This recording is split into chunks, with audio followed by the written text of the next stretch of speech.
لا تنسوا الاعجاب بالفيديو والاشتراك في القناة.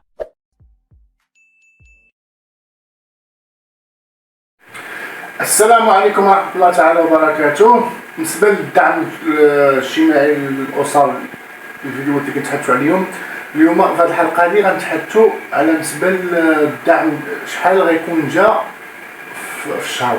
ماشي أي أسرة غيجيها 500 درهم، كاين أسر غيوصل لهم الدعم ديالهم 1000 درهم، حيت الحكومة قالت ما بين 500 و 1000 درهم على حسب عدد الأشخاص وحسب المؤشر ووضعية الهشاشة. حيت الأسر ماشي بحال المستوى المعيشي ديالهم، فكيكون ما بين 500 درهم و 1000 درهم، يعني على حسب واحد طريقة الحساب. ممكن عندهم واحد النظام آلي واللي تيحسب شحال، ومنين غتوصلوا بالميساج غتعرفوا القيمة المالية ديال الدعم، وديك الساعة غادي تعرفوا شحال غادي يكون في الشهر.